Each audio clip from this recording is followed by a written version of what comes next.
Everyone gets that motivated moment, right? Where you think, it's time for me to change. Usually January 1st. Okay? We all get those moments throughout life. So I thought to myself, how can I help them capture that moment and have greater success?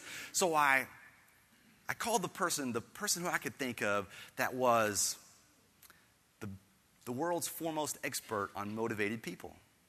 I called one of the lead sports psychologists at the U.S. Olympic Training Center, Dr. Peter Habril. I called him, I said, Dr. Habril, listen, I work with very driven people, successful people. And I said, what do you do to help your motivated people become more successful, higher chances of success? He said, well, Andy, we have one primary objective that helps our Olympic hopefuls become gold medal contenders. And he says that we help them eliminate their outcome-based focus. Now, what do you think is the desired outcome of an Olympic athlete? Win gold. Of course, win gold. He wants them, you got to have that. They establish that, but then they want to clear it, remove it from their focus. He wants to shift them from outcome to execution.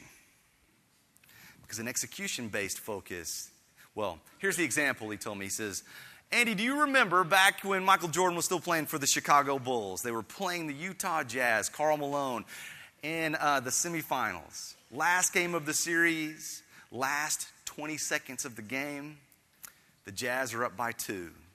The Jazz have the ball. The announcers are saying the fat lady has sung. Okay? Right at that moment, a player was going to throw the ball into Michael Jordan's area. What do you think Michael Jordan's thought was the minute he felt that ball moving into his area? Steal the ball, win the game. Win the game. But see, that's outcome. But here's the shift. As soon as the ball got into motion, he switched from outcome to execution. And so he sees the ball. He anticipates it. He makes his move. Now, he also knows that if he reaches with his inside hand, it shortens his reach by 2 to 3 inches versus if he reaches with his outside hand. So, execution. He reaches outside hand, gets a fingertip on the ball. He also knows that if he stops, moves around, and then runs, the defender's going to be right on his tail. So, he knows that to execute that properly, he tips it, spin move. Now he's got 3 steps on the defender. He's got the ball. Now put yourself in this position. You're driving down the court. The clock is about to expire. People are going nuts everywhere. This is your whole season. You're out there all alone. People are behind the goal with those wavy things going like this, right? And you see the 3-point line. What's your thought process at that point? Make the shot, please make the shot. And see, that's outcome.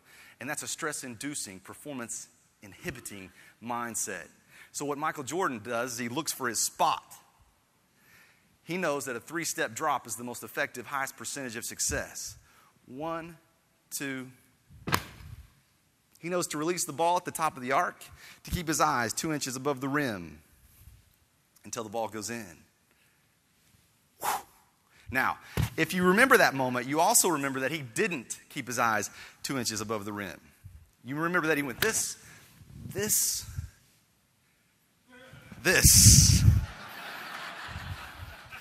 Okay? He had executed it so many times, over and over and over again, that he had mastered that skill. The outcome took care of itself. Now, what I'm proposing for you is to shift your focus, whether it be in your business objectives. We always have to have an eye on outcome, but we have to execute. Bring an execution-based focus to yourself and to your team and to your personal life.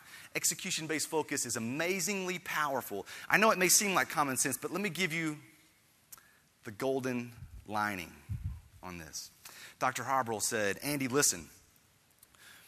One amazing thing, the reason why we put so much emphasis on this execution-based focus is because it produces a mental transformation in the person. They get to check the box. And remember what that does. They feel this sense of mastery with these skills. They own these skills. The outcome they know is going to take care of itself.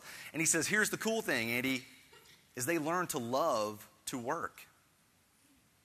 They learn to love the work. satisfaction in what they do. Now, to me, I think that's amazingly powerful.